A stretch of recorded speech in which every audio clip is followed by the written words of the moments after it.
Cinéma Timbuktu, une palme d'or pour l'Afrique.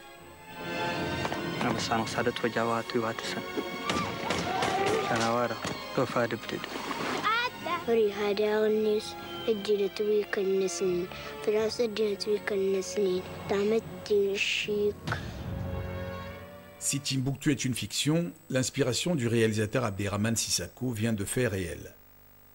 Palme d'or, Timbuktu a été présenté en compétition au Festival de Cannes 2014.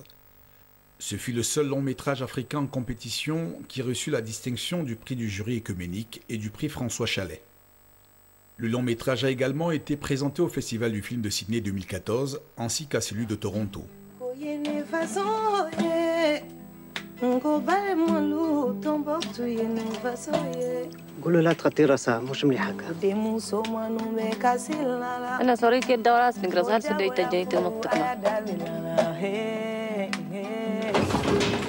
Hier soir, on vous a surpris dans une chambre jouer de la musique. Est-ce que vous savez que c'est interdit?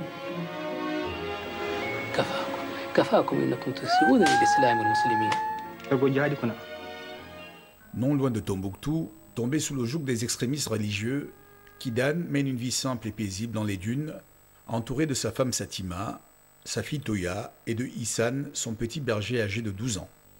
En ville, les habitants subissent impuissants le régime de terreur des djihadistes qui ont pris en otage leur foi.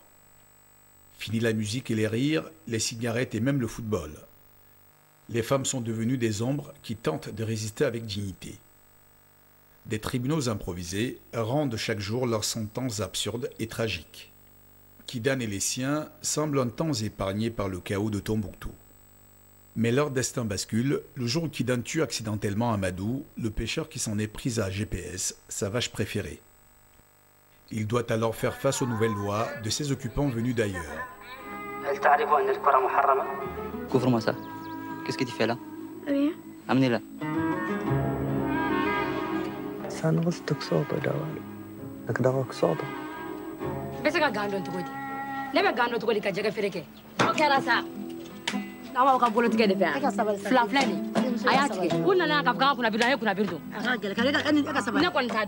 Merci de rester scotché sur les programmes de YouBiz News, votre chaîne Info Musulmat.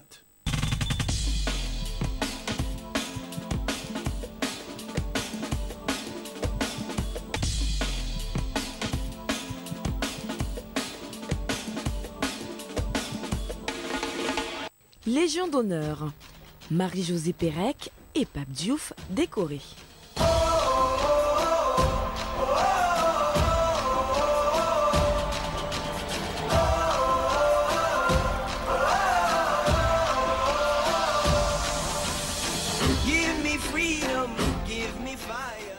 C'est le président de la République, François Hollande, qui a personnellement épinglé de l'insigne d'officier de la Légion d'honneur la plus grande star de l'athlétisme français, Marie-Josée Pérec, en présence de son fils, de son compagnon et d'une brochette de personnalités du monde sportif tricolore.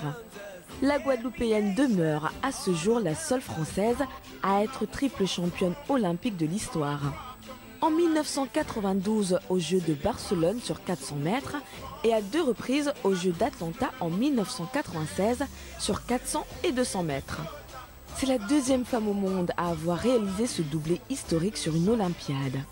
D'autres personnalités du monde sportif ont été décorées par le président François Hollande. Citons entre autres l'ancien président de l'OM. Un bel hommage pour cette personnalité sénégalaise qui fut le premier noir à diriger un club de football professionnel en Europe. Il a notamment dirigé le club de Marseille de 2005 à 2009 pour un palmarès que beaucoup lui envient aujourd'hui. Ancien journaliste et agent de joueurs, Pape Diouf est un homme respecté qui se raconte dans une autobiographie qui vient de paraître. Plusieurs uniformes, une seule passion. Derrière 11 hommes, une seule nation. Nous les enfants, au vice sévère, voir nos champions nous fait rêver. Dans les rues, nos mains sont en l'air, marquent nos humeurs. Didier Drogba, un footballeur au grand cœur.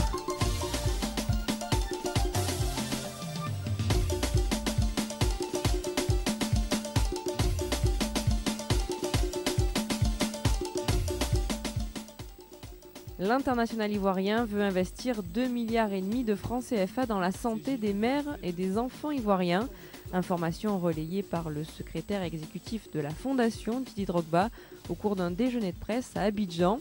Le capitaine des éléphants veut construire 5 hôpitaux, des lieux pour lutter contre les pandémies et surtout donner accès à des chimiothérapies à moindre coût.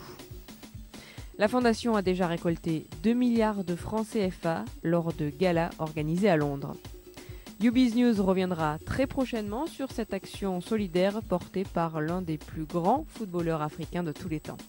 L'idée vraiment qui aujourd'hui, c'est mon combat en fait, c'est mon match au quotidien, c'est de pouvoir construire un hôpital en Côte d'Ivoire.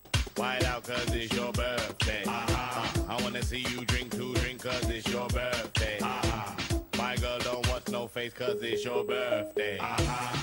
Move to the gallon. We are gonna move to the gallon. Move to the gallon.